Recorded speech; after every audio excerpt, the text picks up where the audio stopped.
Good morning, Gemma.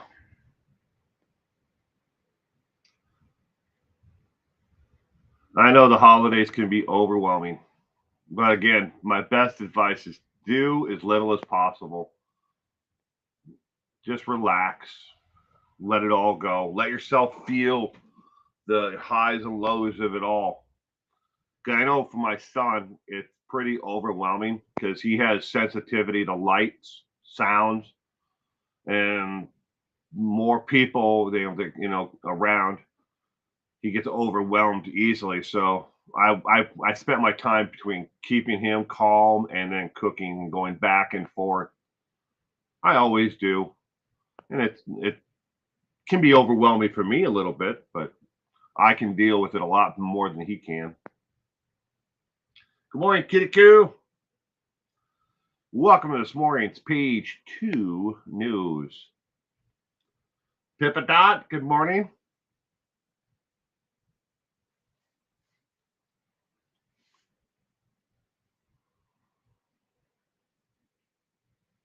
All the different food options that made me feel on edge. Ooh. We had a pretty simple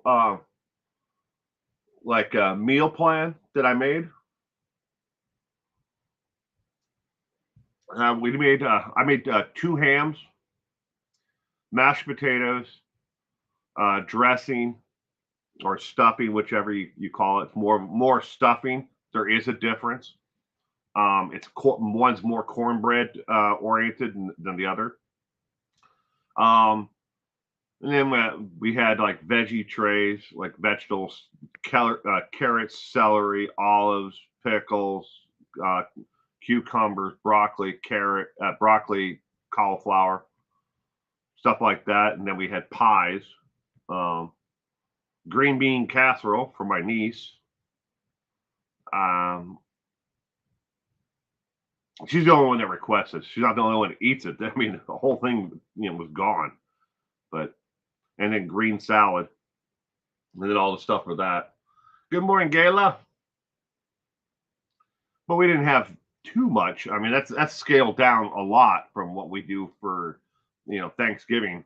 Thanksgiving, we have turkey and then either roast or ham for Thanksgiving. But this year we did turkey and ham for Thanksgiving, and then just two hams for. Now these are good size hams. I mean, I fed.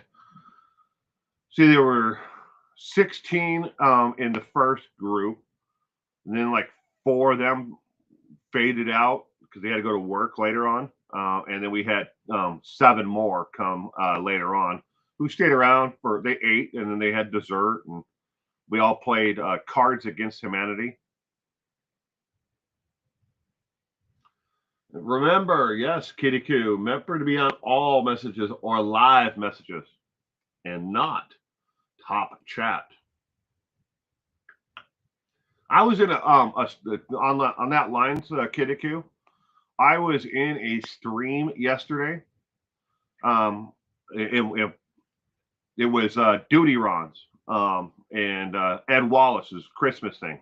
Not yesterday, but But anyways, it wouldn't give me the option to switch from top to live or anything. It was a members only stream at the time. I'm sure he'll probably make it open to the general public if he hasn't already. But I was there, but it wouldn't let me switch between top or anything. It when I clicked on the button, it just said live chat. That was it. You never seen that before.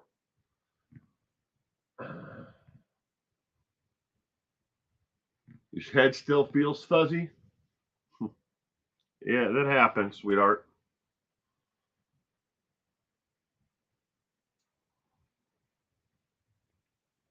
But I hope everyone had a wonderful Christmas. And you got to relax. And if you had to spend it alone, I hope that you were able to treat yourself, to whatever you wanted to do that day. So much of Christmas and the holidays, and particularly here in America, I don't live around the world, so I can't exactly say how it is overseas. But here in America, it's all about consumerism. We've moved so far away from, the emphasis being on family and gathering for the holidays, and it's more about consume, buy. You're not good enough and you're not doing enough unless you consume even more. That's the world we live in. And people need to remember it's not about consuming, and who got the best gifts or what gifts did you get. It's sad. It really is. That's where one of the things that we do is we put emphasis, in my household on family and not so much the, consume, and purchasing of gifts and stuff like that for everyone.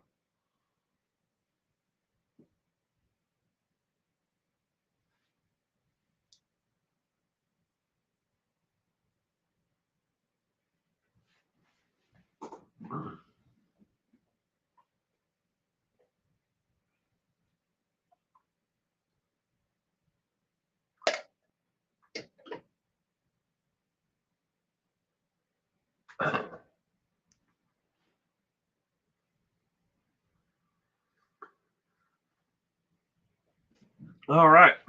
Well, let's get page 2 going. Page 2 news. This is the 288th edition of page 2 news. And by the way, for all those out there that can hear my voice and are watching this either live now or watching it in rewind, episode 286, I understand I forgot to make it public and it's been listed as private. I will change that today to make that episode actually public. 286. Now to episode 288 is 9.5% more 2025 and less of the same old things. Viewer discretion is strongly advised.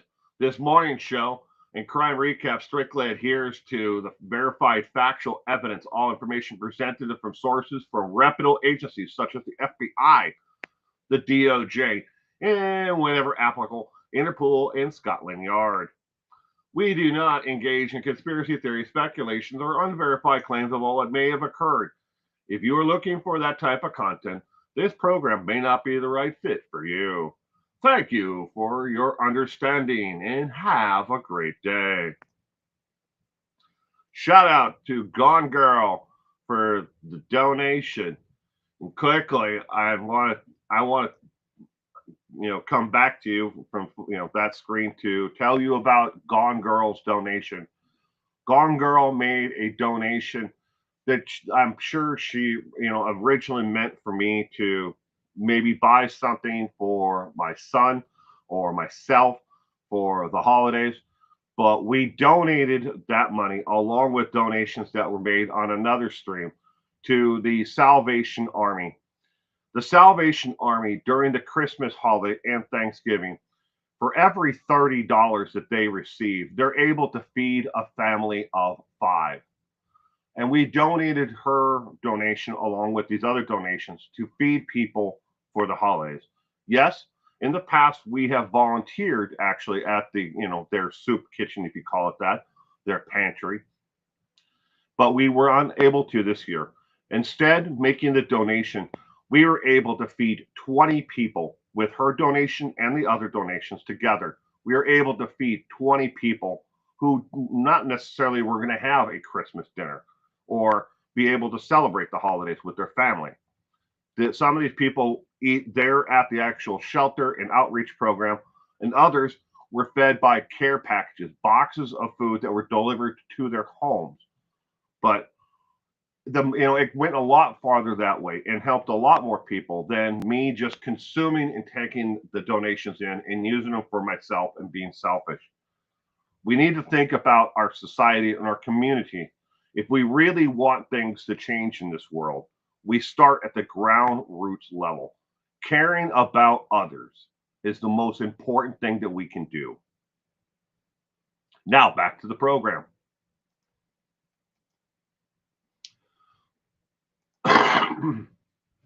Anything for a good time woman. Serial killer pleads guilty. Rebecca Auburn of Columbus, Ohio, entered a plea in Franklin County Commons Plea Court, according to court records.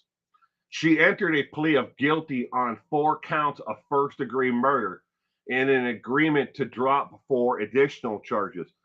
That's right, 8 charges of murder was what she was facing. She pled guilty to 4 in exchange for them dropping 4. Before we go on, I noticed it multiple times, and you'll notice as well if you look this up, her last name is either spelled Auburn or Auburn. Multiple times through multiple agencies, they spell her name completely different. So keep that in mind as we go on here. Columbus, Ohio, meeting the murder of men. Columbus, Ohio, then dosing them with drugs with intent to rob them. After pleasing them, the Central Court, Ohio Human Trafficking Task Force, established under Yost, Ohio organization Crime Investigations Commission, found officials previously named the victims as Wayne Atkins, age 64, Robert Snoke, age 54, Joseph Crumbler, 30, and Guy Renda, age 42. According to the FBI, Auburn, see how it's spelled there, and not an O, but Auburn. It happens. I don't know what's going on with the Associated Press and articles, but it happens. Probably an autocorrect or something. Meets all the conditions to be labeled a serial killer, with a cooling off period between each victim, a sexual motivation, and a total of victims being in excess of 4. Again, she was originally charged with 8 murders. They went on to state that she is connected to, and the investigation is ongoing to see if she was part of the 6 overdose deaths reported at the Thunderbird Inn years earlier, before Wayne Atkins' death at the same hotel. And thank you very much for the super chat, Gemma. I appreciate it. Thank you very much. Oh yeah, she pleased them all and then she killed them. As part, was it accidental? Well, it happened 8 times, and she, if it was really, to drug them, please them, and then rob them, if that was her real motivation, we don't know. But we know that she did it 8 times, and she never stopped. And they're investigating to see if she is the one that killed these 6 other men at the Thunderbird Hotel or Inn. Next one. So sorry, Grandma and Grandpa, we got things to do. Judge accepts guilty plea for Colorado funeral home owners who acknowledge abusing 191 corpses. That is not a mistake. 191 corpses. This story comes to us from the Associated Press. A judge has accepted a guilty plea for the owners of the Colorado funeral home for the abuse of 191 corpses, many of which languished in room temperature building for years. Authorities say Carrie and John Halford, who operate Colorado Springs Funeral Home, maintain a lavish lifestyle and gave fake ashes to some families of the dead. The husband and wife owned and operated Return to Nature Funeral Home in Colorado Springs.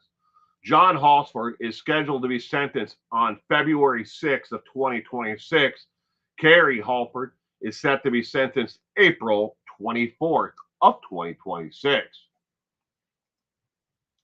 The latest plea agreement would have John Halford sentenced to between 30 and 50 years and Carrie Halford to between 25 and 35 years. Victims' family members want each of them sentenced to 191 years, which would include 1 year for each victim.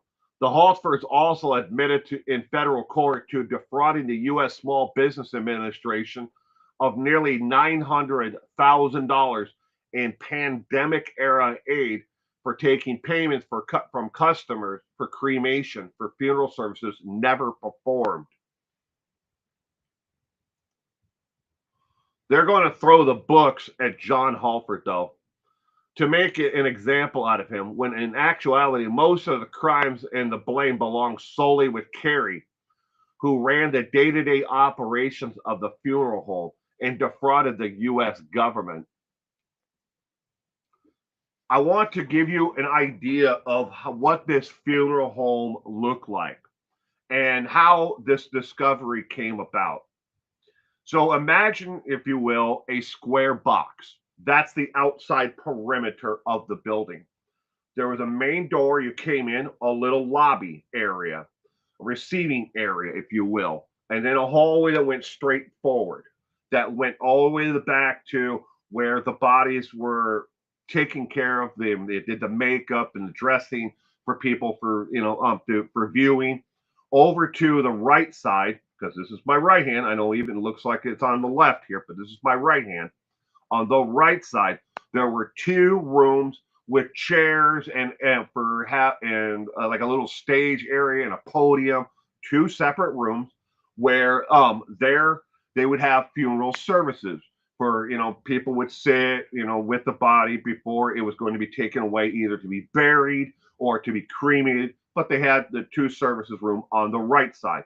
On the left side, they had two more of those same type of rooms on the left side, plus an office where, if you were coming to buy a casket or to make the final arrangements and payment with the funeral director, you would go there.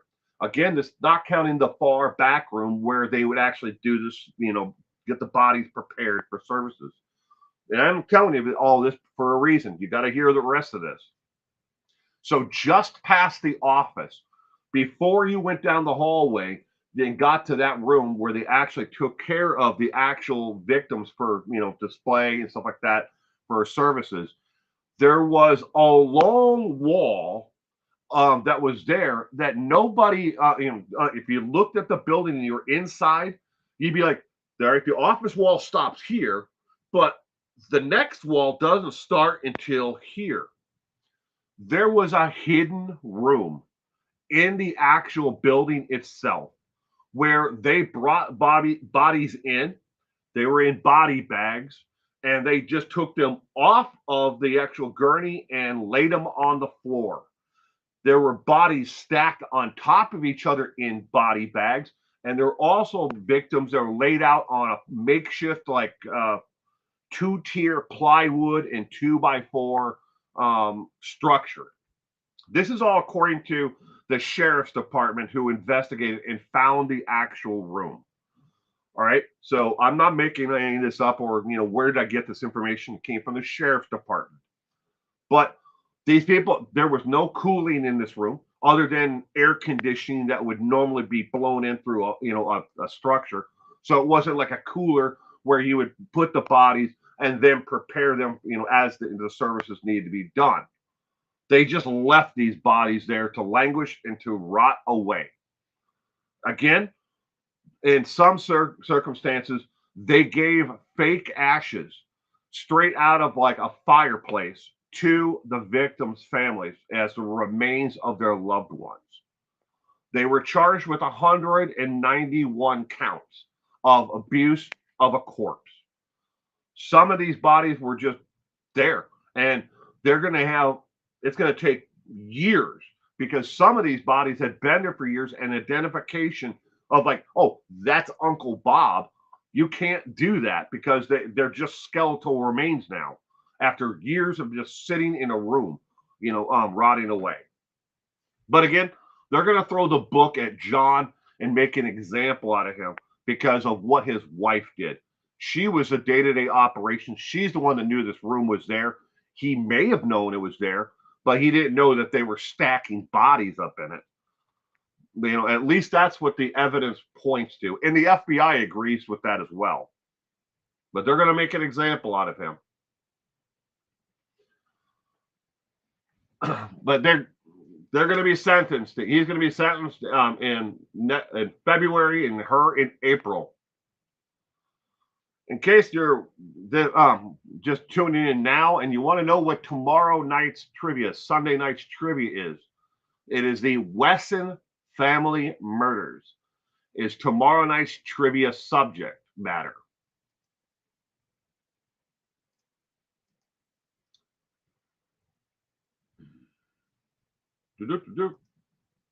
I'm trying to switch to something else here. 1 minute.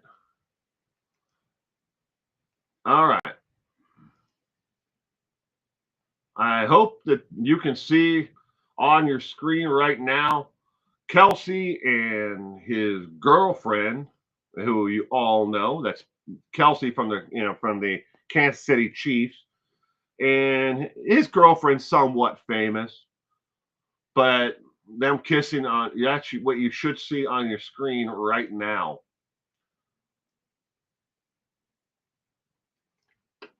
Dictionaries define things in their job. It's their job. So when dictionaries.com pronounced 6-7 as their 2025 word for the year, you'd think they would have it well defined it. But no, we're still trying to figure out exactly what it means. They told us this year's linguistics time capsule, but that's just how pop culture works, isn't it?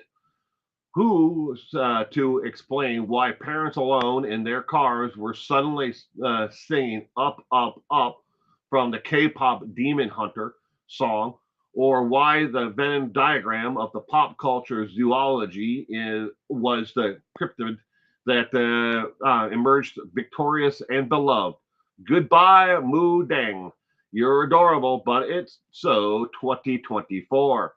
Despite new obsessions through some things remained constant, by which we mean Taylor Swift and Beyonce, of course. It seems like every year gets bigger in the Swifts, but in 2025, she put a bow or a ring on with Travis Kelsey. He's the football player from the Kansas City Chiefs, tight end for him. He's supposedly going to be coming back for another year, but who knows what happens.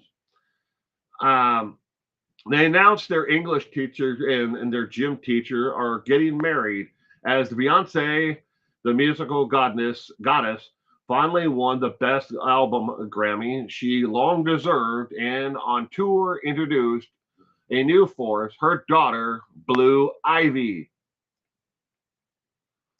So, from inexplicable to the familiar, here's our annual highly selective journey down pop culture memory lane.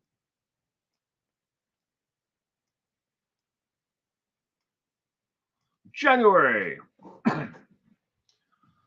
They may not have Tavis, but that's Travis and Taylor Swift combined, the name. But they're delightful couple, just the same as Zendaya and Tom Holland are engaged. Let's hear it for Demi Moore, who wins the Golden Globe for her wild performance in The Substance. At the bookstore, fans go wild for Oxy Storm, the third installment of the Rebecca Yarros Romas 3 series, a Nirvana reunion highlight, Fire Aid, a fundraiser for the relief efforts following the Los Angeles wildfires. At the Australian Open, U.S. tennis star Coco Gauff mourns the temporary loss of TikTok app back home, drawing a broken heart on the TV lens. Back in February, salutations to Samuel Jackson introducing Kendrick Lamar for the first solo hip hop artist and Pulitzer winner to headline the Super Bowl for halftime show. P.S. Is that Serena Williams at the Grammys? Members of the Los Angeles Fire Department present Beyonce with her Best Album trophy for Cowboy Carter. The most awarded and nominated artist Grammy history, became the first Black woman to win the top prize in the 21st century. In an age of TikTok, you never know what's going to catch fire. Like those hand-penned party invitations from 87-year-old Doug Turner to its Pennsylvania neighborhood with a priceless line, 4 p.m. until the cops arrive. March. Oscar month. It all hails that it's Sean Baker's Victoria's Brooklyn set on Nora and its star Mickey Madison, also scoring an actress best prize for Adrian Brody for the brutalist, and who probably should have found another place to put his chewing gum Wicked in audience favorite, misses out on big prizes, but the star, Vida, I hate to pronounce that one, and Adriana Grande perform an arousing opening number. Meanwhile, the once promising Netflix contender Emilia Perez wins 2 prizes but sees Best Picture chances evaporate in the wake of an uproar over past tweets from star Carla Sofia Gascon. I think that's how you pronounce it. I'm probably wrong about that. I'm not going to go through all 12 months. That's just a couple of months of some of the things. If you want, you can go to the AssociatedPress.com and you can read all about the different things that took place in 2025.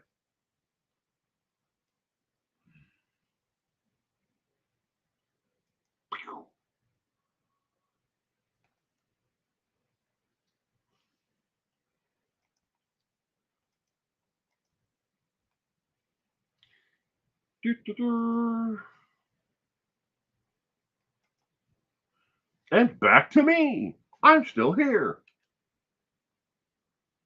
Good morning, Francie. Pippadonna, good morning again. Scroll up and see if there's anybody else I missed. Mike Stevens, good morning and welcome to this morning's Page 2 News. The old Thunderbird. I wasn't even aware that there were Thunderbird hotels still around myself. She is definitely an Elaine Wuornos serial killer, but I think she would actually top her total kill count. But she's definitely a serial killer. According to the FBI, she qualifies underneath all the circumstances to be labeled a serial killer, killing more than 4 people with cooling off periods in between each and every one of the victims.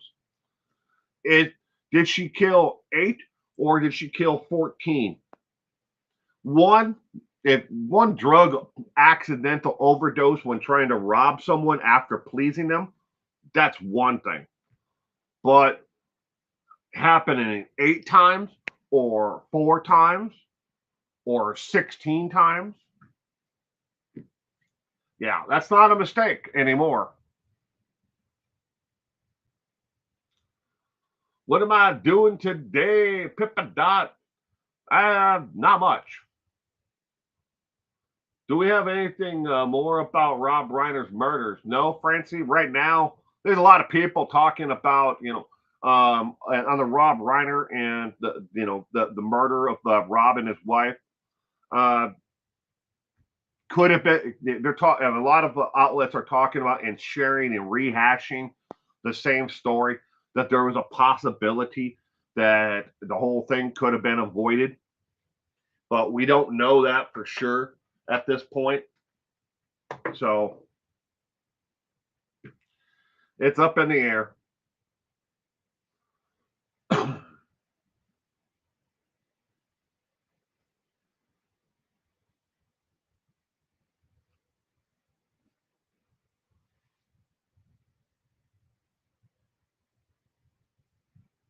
But today in serial killer history, as you see from the scroll on the screen, a lovely book that Kitty Koo turned me onto. Serial Killer Calendar. This day in killer history. We should have made another one, whoever the writer is. I know I can look it up on Amazon. It gives credit to someone, but still like to see another one, like an updated version. I watched a podcast about it the other day. People are saying his son is schizophrenic. Yeah, there's been a lot of talk about that he had schizophrenic tendencies. I and I'm not sure if it was necessarily we want to find something like schizophrenia to blame it on, but even I mean I can look it up here in the actual textbooks that are behind me here. These are all psychology textbooks. These are just some. This entire bookcase on the other side is filled from top to bottom, except for the top shelf. There's speakers up there, but they're all psychology textbooks. When it comes to people who are schizophrenic, the vast majority, and I can't, I'm going to guess here, but I'm going to say it's closer to 80%, maybe 85% of schizophrenics are not violent. You're more likely to, have a violent interaction with someone who is manic depressive or bipolar than you are to have, a violent interaction with someone who's on schizophrenia, suffering a schizophrenic, I don't want to say outburst, but episode, I guess would be the better word to say.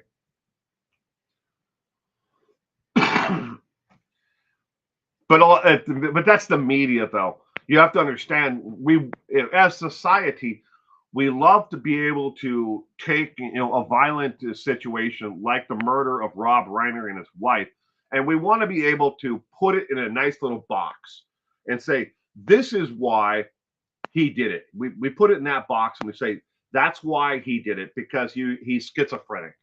We want to also put everything else there. Well, all right, he's schizophrenic, but he was a drug addict. Let's put that in the box with the schizophrenia. So drug addict, schizophrenia. We'll put that in the box here. Maybe he was abused as a child. Let's throw that in a box. I mean, now that we got all that in a box, we can look at it and say, well, see, that other person over there, they're never going to do anything because they're not schizophrenic, they're not a drug addict, or they weren't abused as a child. There's no evidence that Rob Reiner's son was ever abused in any way by his mother or father or anyone in his family. I'm just saying, as an example, that we want to put these things in a nice little package in this box and say that's why it happened. When it all comes down to it, I mean, Rob Reiner's son may have done it because he's just a violent piece of shit. And there is no rhyme or reason why he did it. Maybe he got angry at his dad first, and then his mom came in and well he killed her next, or maybe he killed her because he got mad at her. You've seen people, you all read stories about people, and maybe even experienced it in your own lives where people they get so hot headed, they're just beyond themselves and they can't control what their anger anymore. Maybe that was the situation, and that was it. Maybe they said, "This is it. You're out of here. You got to get your life together. Go back to rehab or whatever it was." And he just felt cornered and exploded. Maybe that's what it is. But everybody's picking at straws in the media now, and then saying, we can pick this straw out of this bundle over here and say that's why he did it. We don't know, but we want to be able to label it, and it's in our DNA, I guess you could say, because stories get passed down through human history. We learn, don't put your hand in the fire. When we were back in the Neanderthal era, we don't put your hand in the fire because it will hurt you. And now, without even having to, someone tell you that don't put your hand in the fire. Yeah, a little kid may put their hand in the fire. Oh my God, it's hot. But these things get passed down and we learn these things, and we want to package them together and say, look, that is why, this happened. And that's why this crime happened over here, because that's why they're different. When all the same time, it could be the same, underlying thing that, that caused it. Maybe he got some, he thought he was smoking weed and it was laced with fentanyl, and that clicked his mind off. I don't know, but we'll find out. Hopefully, if it ever goes to trial and he doesn't off himself while in jail, because from what I understand, he's still on suicide watch, and he's going to be there because not just about him, but the likelihood of self-harming increases exponentially, especially within the first 90 days after the act. Whereas like serial killers, for some reason, they're able to flip that switch and turn it off and not self-harm themselves. I wonder how scientific the mental health diagnosis is. I don't know. I don't know either. I personally think he's autistic behavior from what I've read about his son. He seemed to struggle with communication behavior. Yeah, there is some of that, Gemma, but then again, I read a story about someone who has known the Reiner family, and their son grew up with all of the Reiner, family. So they've known him his entire life.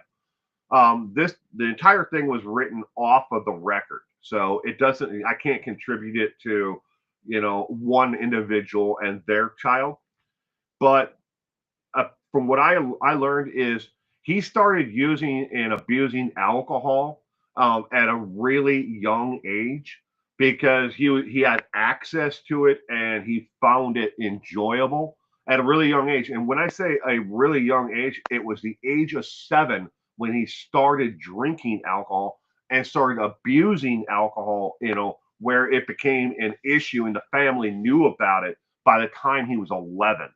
And around that time is when he started using other drugs on top of it all. So, is it the schizophrenia that is the actual diagnosis, or is it the addictive personality on top of that that adds to it all? That one is driving the other, right? I mean, maybe he is schizophrenic, maybe he isn't. We put that diagnosis aside. We still have somebody over here who is an addict.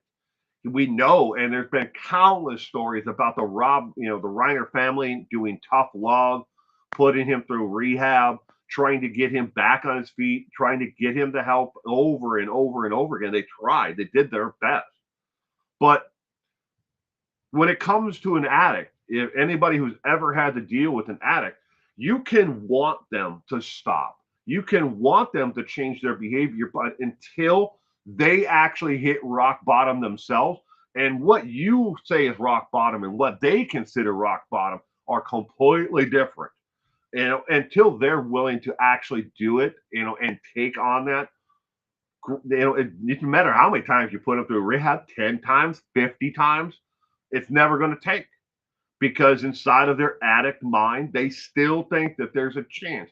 I can, maybe I can't do meth anymore, like daily, and smoke away my entire, inheritance and family's money. Maybe I'll just switch to marijuana and drinking, a fifth of, Crown Royal every day. All that's doing is replacing this drug with the addict with this. That's not any better. But again, no matter how many times you put them through rehab or psychological, it's psychiatry, counseling and everything else, until they actually hit rock bottom and they really want it at that rock bottom, there's no help. There's nothing you can do. You just throwing money out on the fire and hoping that something catches.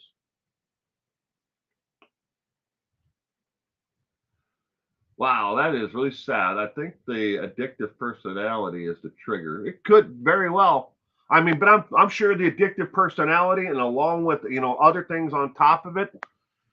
I know a lot of people who are out there that are not only I'm getting Gemma. I'm only saying this for an example. This is not an all across the board, and this is more likely than not, But I know a lot of people through my and my wife's volunteer work with the ARC.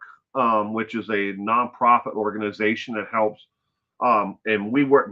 They do a lot with younger kids, and they do a lot with teenagers and young adults. So there's like three different groups, and we worked with older teenagers who are transitioning to from high school and trying to transition into living a normal life within society as best they can, who are on not only the spectrum but had Down syndrome. And there is a lot of alcohol abuse within the groups that we worked with, because they're just trying to find a way to fit in and be normalized. And you can understand that to a certain extent, right? Fit in and normalize, even though they are never going to, because they're uniquely different and that should be celebrated.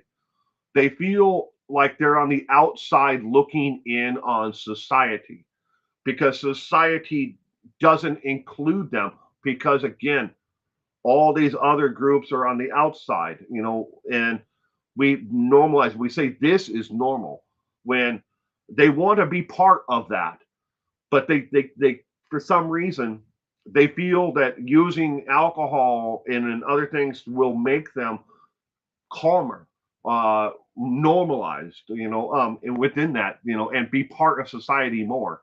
It's sad, it really is, but we've seen it an awful lot.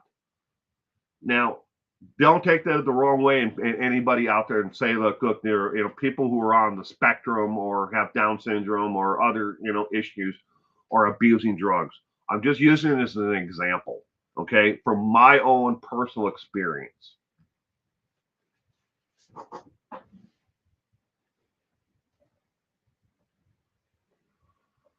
But again, back to the Reiner's son. We don't know, what took place. Maybe he's on the spectrum. Maybe he's not. Maybe he just felt like an outcast and he didn't fit in. Or maybe, he felt it didn't matter what he did, he was never going to live up to, the family, and name, and he was never going to be able to do something, as popular, or he was never going to be as well respected and loved as his father. I mean, it could have been a huge father issue, with him. We don't know. I mean, I'm just spitballing here of why he may have done it. And I don't think there's anybody out there that really knows, unless you're right there in the center of the entire, murder and all of it. A family member, that knows really what was going on within the Reiner household. But I definitely seen a lot of speculation out there when it comes to the entire crime. About was he actually on drugs at the time? That's a huge speculation.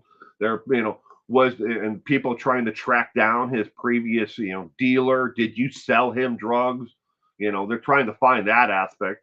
And you can bet your last dollar that the gossip rags out there, the Sun, TMZ, they've got people who are down there in the trenches looking for, because that's where they live, is in the trenches.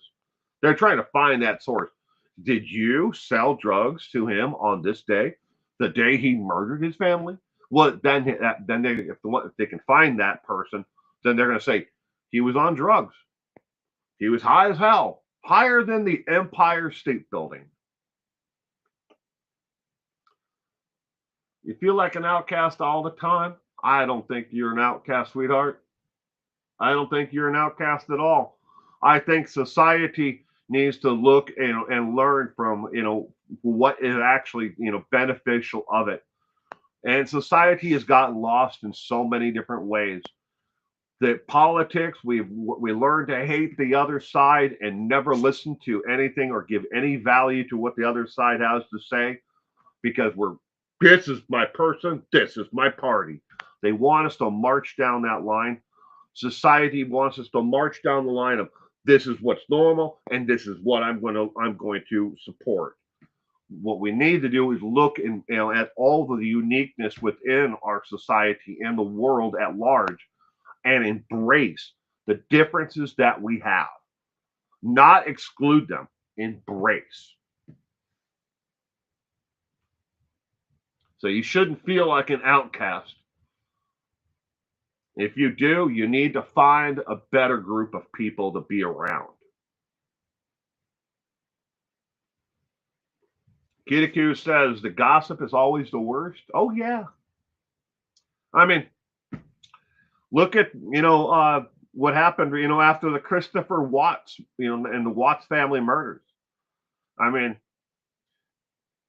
I hate to bring up his name again, but Trent Bowles, who came out immediately, and TMZ and all these other gossip rags, and for a large extent, even mainstream media picked it up and ran with it, that Christopher Watts had a homosexual relationship with Trent Bowles and that they met on some app, Tinder, or I can't remember what the hell it was. It doesn't matter.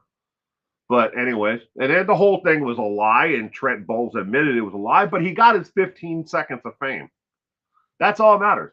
And look, now it's 2025, and I still remember his damn name.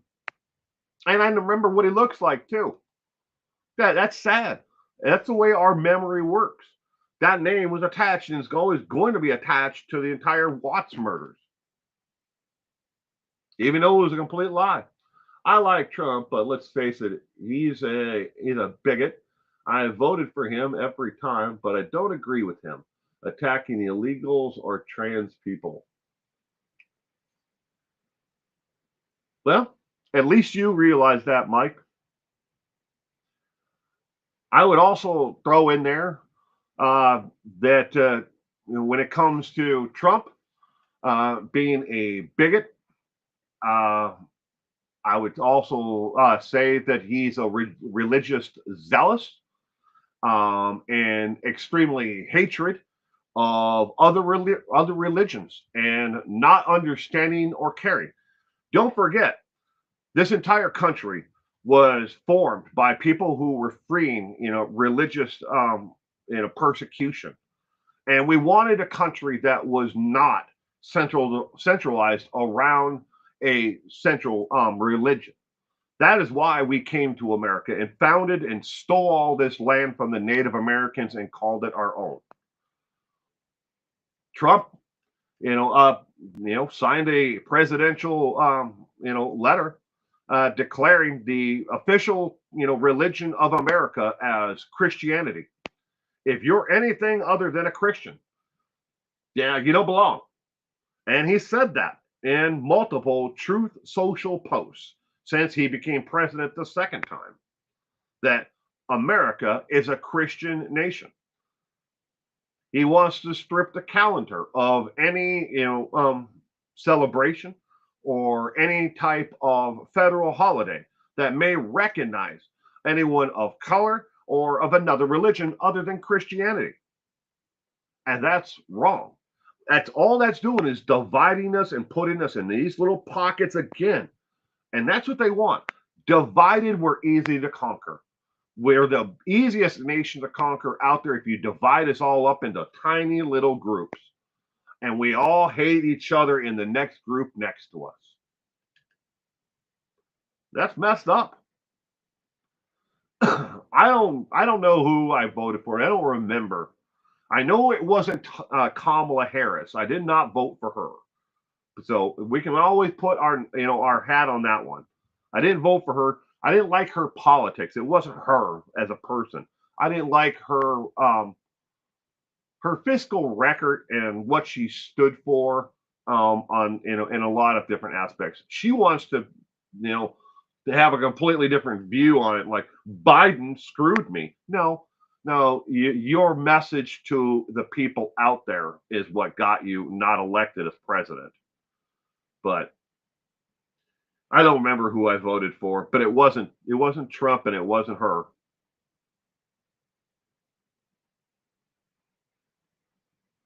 Good morning, Short and Nice.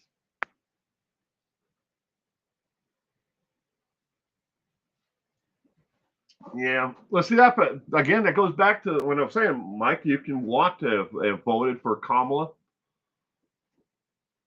I think a lot of people are having definite second thoughts. I know a lot of people that were, before the election, were strongly in supportive of one of the two, either Harris or Trump, and now they're having definite, I'll call it buyer's remorse.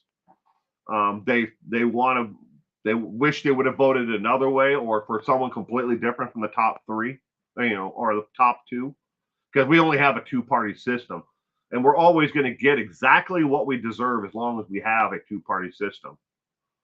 The independent, ticket and the Green Party, are never going to have any chance at all of making any headway in this country as long as we allow corporate, entities to be counted as a vote and to have the equal as say as me and you. That is the most messed up thing the Supreme Court has done. I would say not the most, but one of the most, messed up things that they've ever done, to say that corporations have the same power and vote as me and you. Because now that they're able to basically buy the presidency through their donations. And who do you think once someone becomes president, who they're going to take care of? They're going to take care of the corporations that got them elected. And they're going to stay in power, and they're going to make billions, and they're going to feed their top, 1% of their corporation, and people down at the bottom, as we see again, have stagnant, payroll. Inflation is on the rise, still going up, even though people say it's not. It is. I go to the grocery store every week. I buy gas at the pump every week. I haven't seen anything come down in price. And statistically, if you look at the history, of inflation, when it has spiked, when things go up to a certain point, they never come back down because they realize I can charge $5 for eggs. Why go back to 99 cents? For eggs, I'm using it as an example. I know eggs have come down in a lot of places across the United States, but anyways, I'm using it as an example. If people are buying eggs at $5 a dozen, why go down to 99 cents? I'll just keep on charging $5, or maybe I'll make them feel better by dropping it to $4.50, because that becomes a normalized price. You were willing to buy them at $5, well, I guess you'll buy them at $4.50, and you'll think, hey, I'm saving money. Or maybe that supermarket will take a loss on the eggs and sell them for 99 cents. They're losing $4, a dozen, but they're making it up on other things that you're buying as well. Let's just slightly increase the butter and the milk prices here over other stores, but they're here for the cheap ass eggs. They're not just going to come here to buy eggs only. They're going to buy bread or something else. Just like McDonald's. McDonald's loses money on everything across the board, but they make a killing on coffee and on sodas, and certain items that they sell you. They know it. It's the model of it. And you give them this for cheap, and you make up massive millions and billions of dollars on the rest of it. I'm not interested in celebrity trials. Neither am I, Mike. Neither am I. Conan O'Brien's Christmas special could be witnessed in the trial.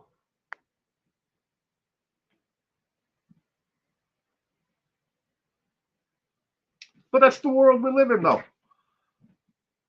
We all want change, but nobody really fights for it.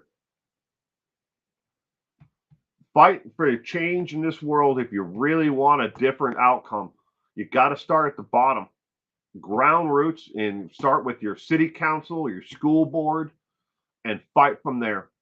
And so help me God, if I hear another person come across in my area about banning books from, the school library or the public library, I'm going to burn their fucking house down. I'm so sick and tired of people wanting, it's a slippery slope. They don't want this book about two dads raising a child. They don't want that. And the next thing you know, they went right after, Tom Sawyer and Huckleberry Finn, Flowers in the Attic. Not only from this, banning it from the school library, from the elementary school library, they went after the middle school and high school library, and then my public library. And I'll be damned if they weren't successful at banning it all. You cannot go into my public library. that my tax dollars pay for and find a copy of Tom Sawyer and Huckleberry Finn. It's gone. Because that's how they started. They started with that one book and they worked their way. Like, if that is, we don't want that. Then they went after, Tom Sawyer because it's racist. Yeah. You can't find Tom Sawyer in my local library. It's on the banned list.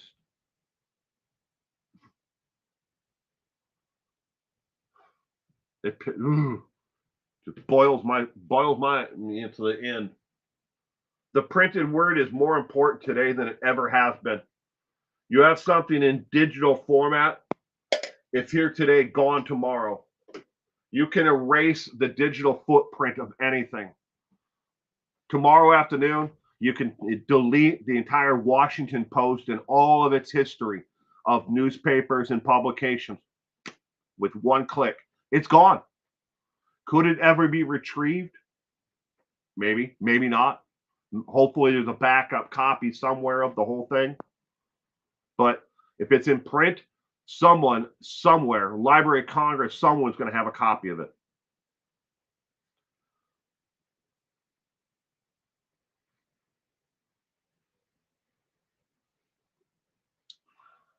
Why did they ban Tom Sawyer and Huck? Racism towards African Americans, towards the slave. If you have ever read the entire Tom Sawyer and Huckleberry Finn series, all the books, you'd understand why they picked out that one to ban. I mean, but they also went after a lot of other children classics. How about Toad and Frog? How many people, raise your hand, put a 1 or a 2 in the comments right now if you've ever read Toad and Frog. Have you ever read Toad and Frog?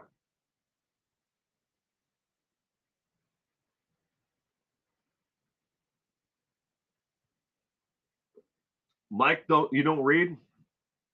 You ever read have somebody read you the book when you were a kid, Toad and Frog?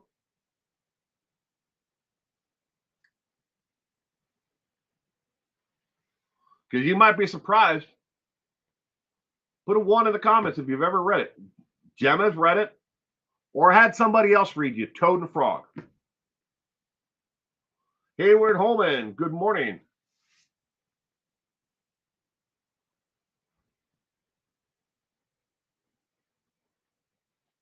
Hayward Holman.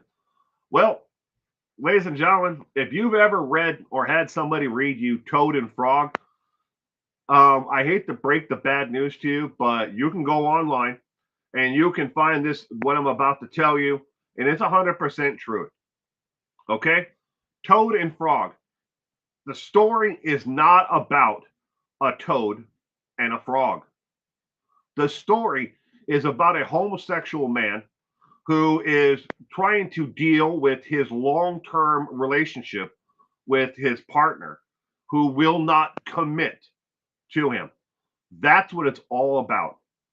And you have to dig really deep and look into the author of Toad and Frog before you'll ever come up with that. And now try to connect his personal life back to a children's book and try to find any type of reference to that in the book itself. You'll never find it. But the same people, the same groups that got Tom Sawyer and Huckleberry Finn banned from public libraries and schools and got, these other books banned, went right after Toad and Frog, because I'll be damned if we have, an author who is living a different lifestyle than what we deem to be right. That is not a joke at all. And you can't find a reference in the book. Maybe we can find another reference or something about their life. How about we ban these books because they're a misogynistic asshole? Or they were on the wrong political party. Maybe we can get their book banned for that. It's a slippery slope. Once you start banning books, and we might as well just throw them in the town square and set them on fire. A little Fahrenheit 451. Anybody?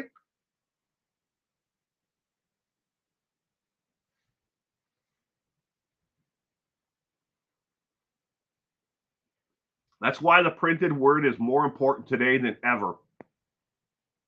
If you don't want to read it, you don't want your children to read it, tell them not to read it. Take it off the approved reading list for that child.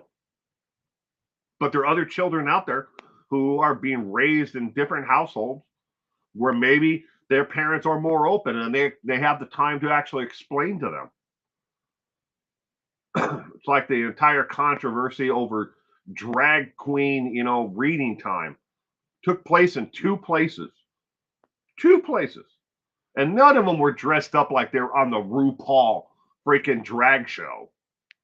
That no one was dressing up like that to read to children. But it became a huge thing, and people were convinced that drag queens were showing up in elementary schools and reading to their children. Sad.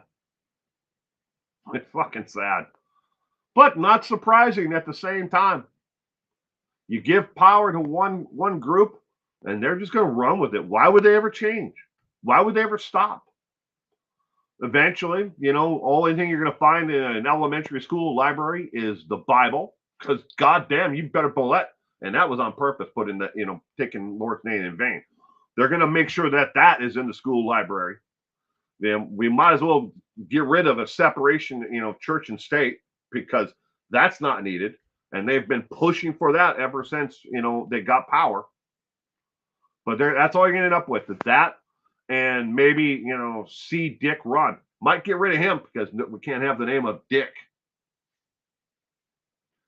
Dick and Jane? Oh my God, you can't have that. Oh no. We're going to have to rename that Bob and Jane. We can't have the name Dick.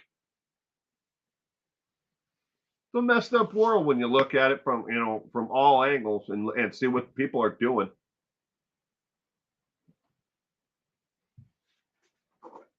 Good morning to you as well, Hayward Holman. That's enough of me ranting on about society. But you can bet your last dollar or your last breath, whichever you want, that there's not a chance that, with me and my family, that we're going to let anything at the ground level, keep going the way it is. Yeah, if you want to ban books from the library, you're going to have to, go through us. And we're fighting to get these books back in libraries, especially our public library. You can take them out of the school library if you really think that a book about two men raising a child, or a duck, even.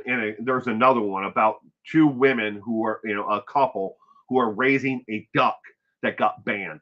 Oh my God, you can't have two women in it as a couple. You can't have love. Love is wrong. Love is always wrong. Don't ever teach that at an elementary school level. Teach conformity, march to the power of the people in charge. That's what you want to teach in elementary school. No more free thinking. More Qtron cards. Make everything that is learned justifiable and on a metric on a report card. This is how well we did teaching each and every child out there. And let's not spend so much money on those who are different, who may be, learning from a second language or have barriers to education. We don't want to spend money on that. Spend it over here on Tommy, who's going to be the next football star.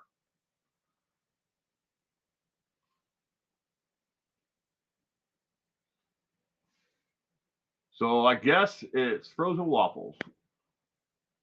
Greetings from Brussels, Tom Baker. Good morning to you. Love your dogs. Woof, woof.